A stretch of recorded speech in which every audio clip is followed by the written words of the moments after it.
This is the 8-9 Combo. I'm Brett McKay. This is Harry Jones, and this is our first edition of the Weekend Post-Mortem. Hello, mate. A huge first round of the Six Nations to get through. How's it, Brett? I'm just back from Boston, which was very snowy. It's also the place where I ran into an ever-increasing number of American rugby fans. And a lady was talking to me about her son about to play rugby that night in the cold and snow, and she was worried about him. And she said, "I'm scared. My son is playing rugby tonight." And I said, "What number does he play? Because that will tell me a lot more about how scared you should be." And she said, "I don't remember. It was an 8 or a 9." And I said, "Text him." So she texted her son, and he texted back 9. And I said, "He'll totally be fine. There's a bunch of rules to protect him. He'll be fine." Toughest guys in the field. Don't touch the 9 anymore. Don't touch the 9. It's one of the great innovations of the modern game, as I keep telling you. As we've mentioned a few times in 2025, this new format is how we're going to start the rugby week each week with the guest episodes that you know and love. They have now shifted to midweek, and already we've had fantastic chats with World Rugby Chair Brett Robinson and the Telegraph's Charlie Morgan as well. So do go back and find both of those on our YouTube channel or wherever you pod as well. But, mate, what should people expect from the Weekend Post-Mortem? Oh, well, so in the past, pod post-mortems were about one match, probably most of the time. And this one is not going to be so restrictive. We're going to be unlimited. It could be a pile, a pack, a group of particularly important games. And in the Six Nations, for example, it just makes sense, or like Rugby Championship or whatever. We're going to cover a group, and hopefully we can still keep the same punchy format whilst still discussing 2 or 3 games. Yeah, that's it. And there'll be times particularly when we're into competition rugby, where we'll go through 6 different leagues and we'll skirt through scores and things like that as well. So it's going to be a way of looking back over the games, picking out the big events and happenings and occurrences from each week, and it'll be cool. We'll get to Six Nations round 1 in just a second, but first, just a really, really quick message. If you're listening to the 8-9 Combo via Spotify, via Apple Pods, or any of the podcast platforms, just go and really quickly hit the subscribe button right now. And if you're watching on YouTube, just hit the subscribe button here as well. You won't miss an episode, and then the numbers keep climbing, and that keeps us having great rugby chats each week. So cool, done, great. So, mate, the first weekend of the Six Nations matches are behind us. It was a really, really good weekend of results. Started on Friday night. France 43 beat Wales pretty comprehensively in Paris. And then on Saturday, Scotland 31 beat Italy 19. Ireland 27 beat England 22 in Dublin. The Scotland game was at Murrayfield, obviously. Where do you want to start here? I mean, France were pretty comfortably ahead. Well, I've forgotten. I know what we've forgotten. We're going to start with an old favourite. We have kept the 5-word headline from last year, where the winning headline becomes the pod title. So in that moment of administrative oversight, what have you come up with? Is the headline for all of the matches taken together, or are we doing one? No, for each? you can pick out a standout headline if you like. Okay. I was inspired by the vision of your steak sandwich at an event this weekend in which you were with Tane Edmed, who has become more ginger over the years. He's more ginger now than he ever was before.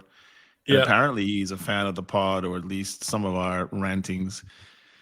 And that made me think of our episode last week. He knows of our handiwork. Yes. I started thinking about our pod last week about gluttony. There he is in all his glory. There he is. Looking slender. And so we talked about gluttony. And so this inspires what I'm going to come up with, which is fine French cannibals, Welsh eaten. There's a semicolon in between those two. Yeah, I picked that up. Welsh eaten. Right. Okay, that's not where I thought you were going with this with this headline. I've gone with the Ireland England game, and I just simply said Ireland patience outlasts England's speed. because that was, and we will get into that. The French were pretty what's the word? Ruthless. Yeah, probably, weren't they? They were hungry. You can go all around the great country of France and eat very well, and everyone has very different food. In Lyon, you can eat this food inspired by Paul Bocu's Uncle Paul. You can go to Clermont and have a rugby match there, but also you can have Michelin star food because that's where it comes from. Clermont. Fruit de mer by the sea. I just felt like this game was Tompkins tartare. It was pâté de Botham. It was Julianne to Josh Adams. It was a Wainwright souffle. Yeah. There was an unmistakable mismatch at every single position. Yeah. It was one of the most bizarre Six Nations matches I've ever seen involving Wales, because Wales has a glorious, and I think it has the best Six Nations record actually over a long period of time. It's because Warren Gatland is storied, and I just felt sad. Look at a guy like Jack Morgan, who is unbelievable, and he's having to play in this mess. It was like he was a lone hand, unfortunately, wasn't he? The most beautiful thing to eat in Wales, I understand, is the tiddly oggy, which is lamb and sliced potato, some swede and onions with leeks and red currant jelly, and I just think it felt like the end of that, when you see that on the side of the train station. when you're just mopping it all up on the plate. Yeah.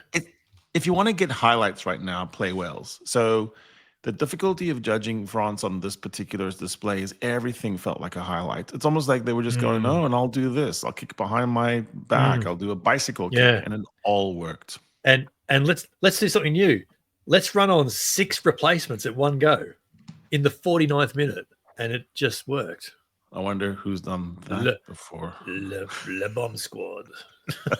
I love how that's okay when they do it. It's iniquitous when the Boks do it. Yeah. I don't know. So there's this incredible one-man play that Billy Crystal does, which calls the cards you're dealt, I think. And he talks about how you don't get to reshuffle your cards in life.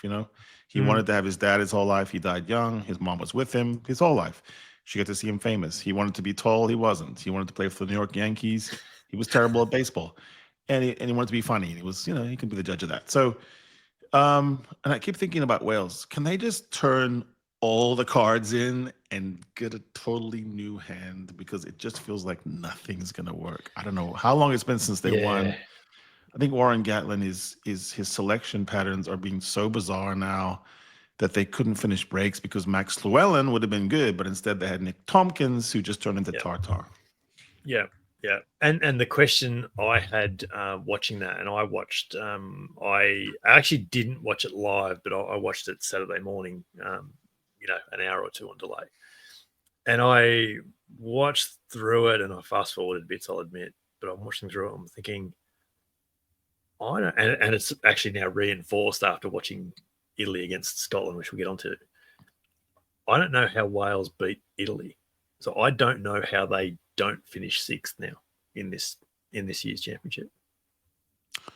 Yeah, it's a worry. I mean, I pegged them actually above Italy this year. I just thought Wales would. Yeah, I know you did. Kind of find something, and I kind of put French number 1, then Ireland, then England, then Scotland, and now I'm looking at that one and going, I don't know, because Italy didn't look too bad, and Wales looks just chronically sick. Were France so brilliant that Wales had no answer for them, or were France made to look maybe better than they were because there wasn't a lot of Welsh resistance?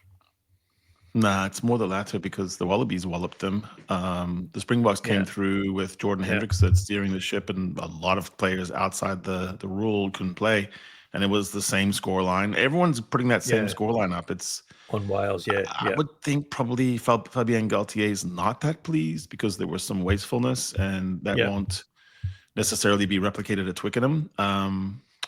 Maybe England got a better run out, better preparation for Le Crunch than the French did, because right now, I mean, literally, I think I texted to you guys, it looked like the under 19A playing the under 14D in some weird prank, Yeah.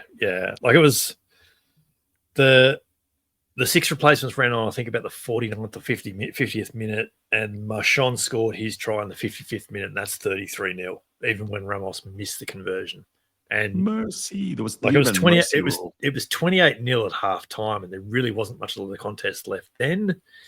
And we got 15 minutes of refreshed Wales, and they sort of endured the first 5 minutes of the fresh forward replacements. Yeah.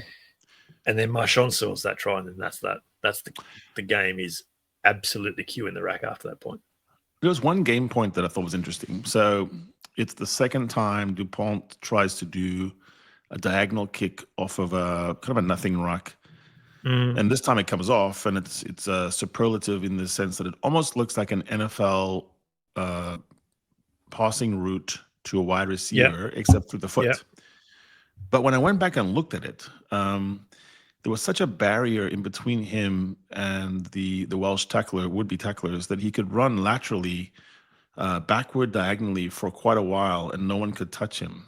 You'd had to have bowled over one of those blockers. Because they didn't move, they didn't really catch attention of the ref, Paul Williams. But I do think they just stood still, on the Caterpillar rucks, we're getting away with that blocker. I don't think we want to have a situation where we move those guys away from that and have them stand in a line with the extra room the night has. And it's almost too much. I don't know. It felt a little pedestrian. Yeah. I mean, there's a potential can of worms there because, players not involved in the play are fine, but if someone else then runs behind them, they're arguably not. But they've not actually done anything wrong. They've not moved. But it looked a lot like design. It looked very much designed. And this is what I'm going to say. Like the escorts. You can then very quickly see a situation where you can design a play where 9, 10, whoever runs behind an uninvolved group of players to get Emmanuel a kick away, Miafu, to get the bar. You stand next to You can absolutely see it. Yes. Yeah, I know exactly where you're heading.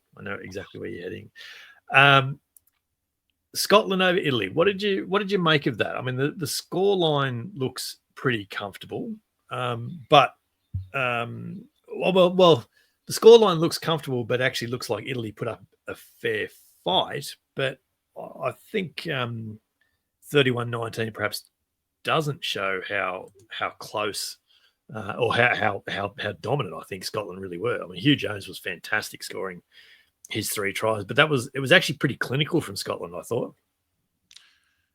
Yeah, so I think maybe I have 3 talking points from this game. One is that Tuipulotu's absence was, one of the big things going in, but Hugh Jones more than made up for it. Hugh Jones was fantastic. What happened was the accommodation that was made in the absence of Sione was that Finn Russell went back more to a Finn Russell style and did a lot more bullet passes that were skips.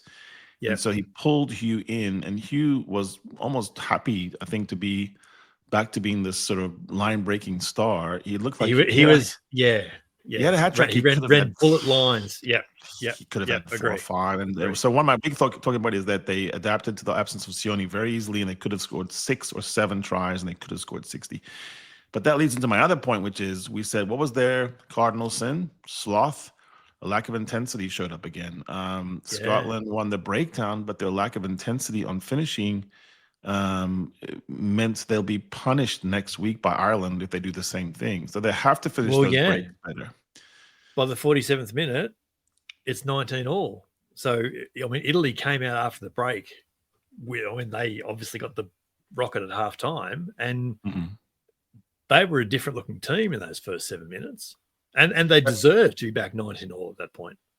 That's true. And so I'm not discounting anything that Italy did, the lusty, lascivious, fornicating Italians. But I'm just saying that what happened was on the momentum shift was an intercept try. And also I love intercept tries, so I'm not diminishing them.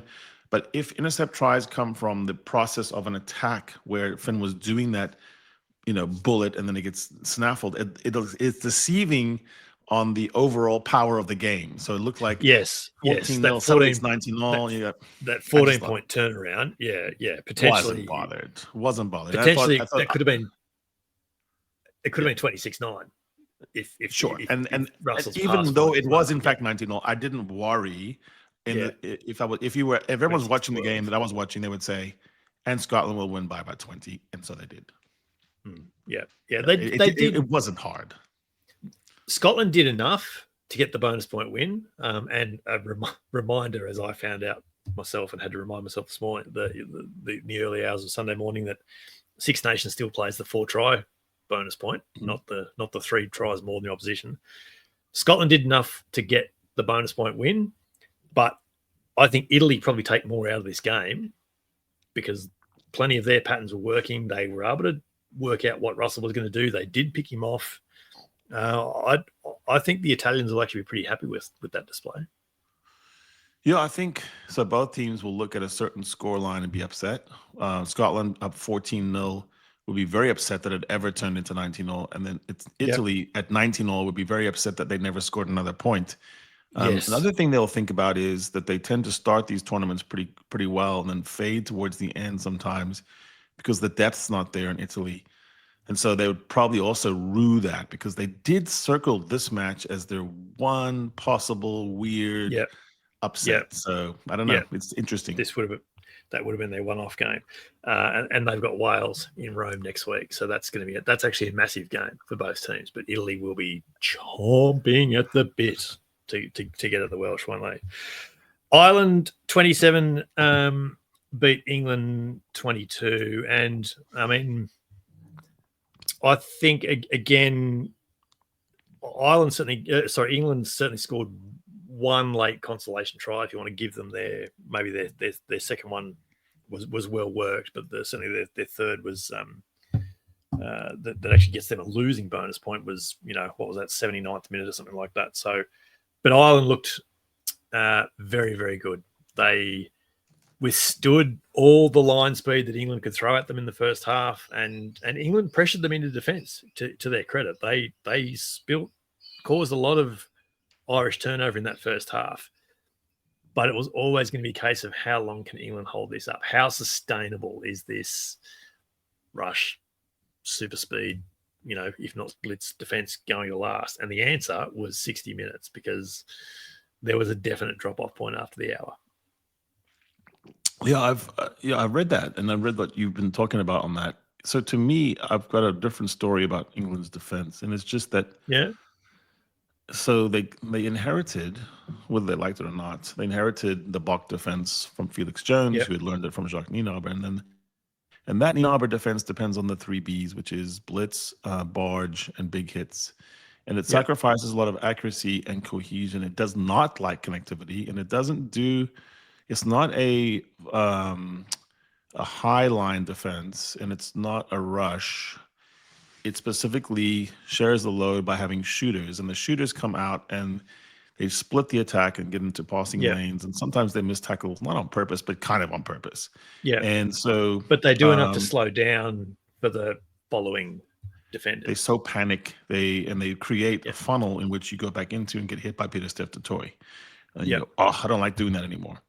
Or you take the fool's gold and go outside, and then everyone, like from Damien Delande to Pollard, has already gone into a sprint to cover that. Borthwick hated it. He hated that defense. Yeah. And so when Felix Jones left and went on garden leave forever, and then he brings in this Pro D2 guy, what they kind of had this weird hybrid thing. And Borthwick never understood the blitz defense because he thought blitz was the rush. It's really one guy out of line. Yes. And so I thought today you saw the weird. I felt bad for England.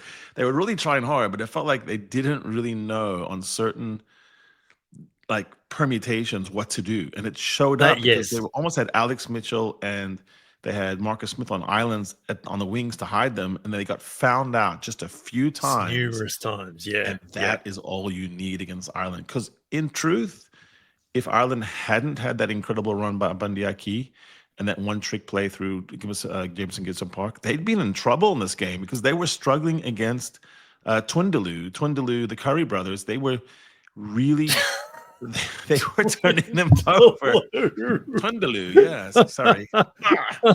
You've not mentioned that to me before. That's good. That's good. 5 Yeah. turnovers Look, won by Tom, and beyond the turnovers won, they were slowing the ball, they were mucking the ruck, and so when you look at the stats stats, it's sheet doesn't. weird. Yeah, the stats sheet looks like a really, really close game, doesn't it? But I think anyone watching the game would see that the stats belied what was actually played. Well, once Ty Burns scored, then it was different. But I would say that's Jack 8. Crowley, It's 20-10 when Crowley converts that in the 65th minute.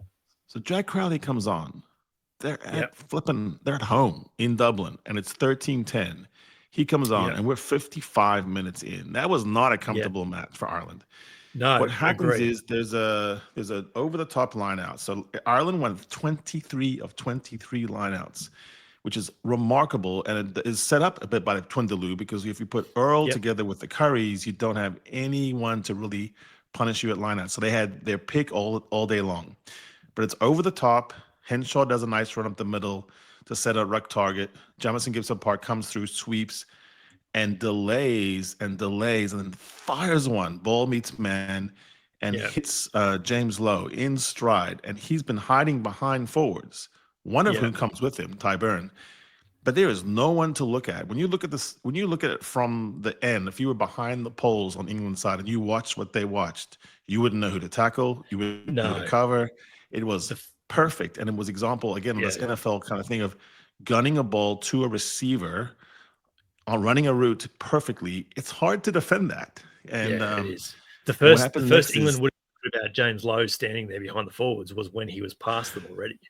So then you're 2010, and it's a completely different match. Yeah, absolutely. Yeah, Dan Sheehan scores his try in the 72nd minute. And then, that's 27-10 then. And you're thinking, this is... I think I actually said in our chat group, England are going to open up here. And they did there when Sheehan scores his try. Tom Curry's try was well worked. I will give England that.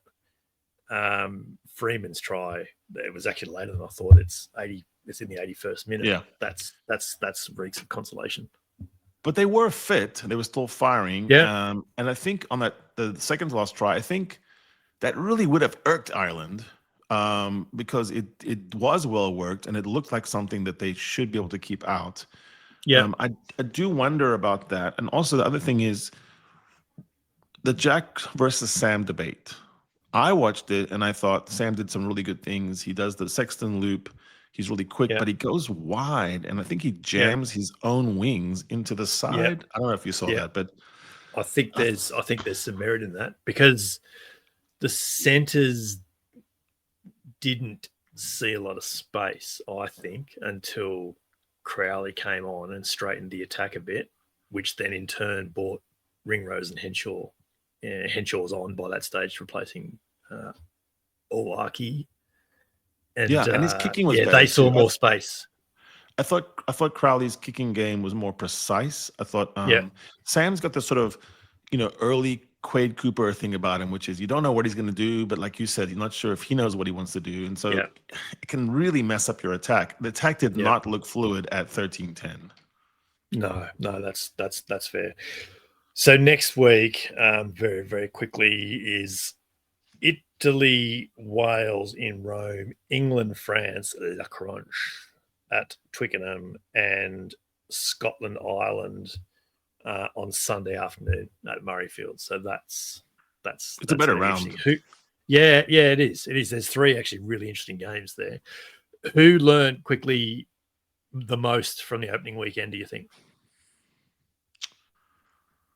Yeah, I think in negatives, I think England learned that Caden Murley, who's been talked a lot about as this Quinn superstar, is really good on attack, but he's really not so much on defense. All at sea in the kick coverage game. Yeah, the review on Monday won't look great for him, I don't think, in defense. Yeah, I think also on the defense as a whole, they're going to have to. You cannot hide your weakest tacklers, especially if you're doing any kind of high line defense, because they just get exposed too quickly. For Ireland, particularly the way England was shooting 3 and 4 guys out, like they were, like their whole midfield unit and a back rower was shooting often. Right, which is why it wasn't a blitz. It's really just an old fashioned rush defense. But that pressure requires everyone to be coordinated all the time at high speed. Slade made some good hits, and he got some good purchase. But I think from Ireland's standpoint, I don't know if they want to shift Sam and Jack, but I think I would. I think Jack Crowley. So I hesitate about Sam going up against Finn Russell. I just think that there could be, they could almost Finn would almost toy with him. Mm-hmm.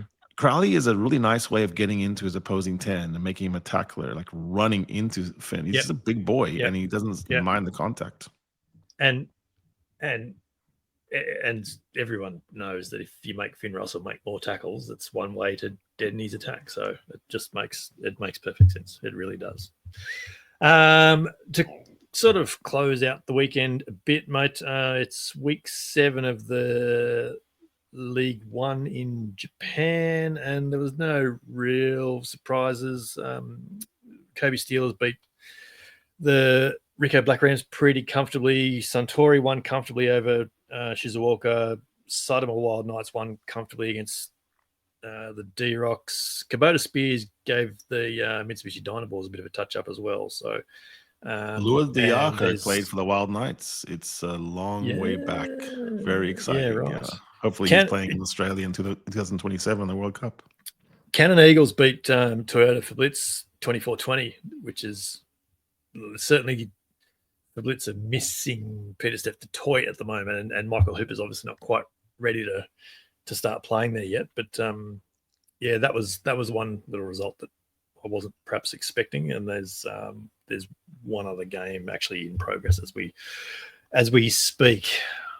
I saw a little bit of country rugby on the weekend. I went up to the Southern Highlands and watched Waratahs and Brumbies trial, and it was just a really nice day of country rugby, if I'm honest. Were you allowed to tackle or kick for penalties in that match? Yes, there was some. There was so many tries. 5 tries each. It was 36 all it finished. There was some solid defense. There was some really good hits, in fact. And it was interesting to see where both teams were. That was the Brumbies' first hit out, the Waratahs' second. They'd played one in Sydney the weekend before.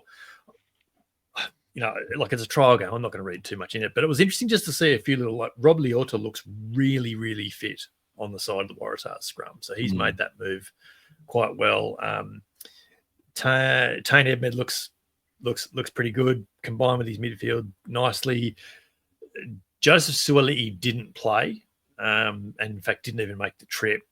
They played Max Jorgensen at 15, but the Waratahs looked better at the back when Andrew Kellaway was back there. So on Suali'i, it's a reminder of how when you make plans, big plans in a union that's got financial issues anyway, and you put it on one player, you're just one bad knee, one fluid on the knee thing from a big problem. Exactly right. And even the realization that he wasn't going to play, it was announced literally as both teams were on the field and the game was about to kick off. I was like, there's been a late change for the Waratahs. Well, what do you hear about the knee? Is it a serious thing or just a little? No. And had a quick chat with both teams and coaches and everything afterwards. And Dan McKellar just said, no, he just picked up a little niggle, knee swelling, just blew up a bit on Friday and didn't really go down Saturday morning. So they just said, just sit it out. No point resting it. So does Tane know how much I love him, and does he? Yes, your reputation preceded you. He's I've had a few articles sent to me. Good boy. So he's aware of your stance on this, but we'll get our people onto that. We might see if we can get him on the pod in the next few months or so. It'll be a good chat. But mate, I think that then wraps up. I think the first edition of the Weekend Post-Mortem. Tell us what you think right here on the 8-9 Combo YouTube channel, or you can leave a comment as well if you're listening on Spotify. Or of course you can hit us up by finding and following the 8-9 Combo on Twitter and on YouTube and on Blue Sky as well. Leave us a rating or a review wherever you can, and please do share us as far and as wide as you can as well. Harry and I remain on the socials in our usual places as well, at Harry Baldy Jones and at BMC Sport. This is the 8-9 Combo, the short side set piece combination you didn't realize you needed in a rugby podcast. I'm Brett McKay. He's Harry Jones, and we will be back in your ears midweek for another great rugby chat. Come play with us. Yeah, do that.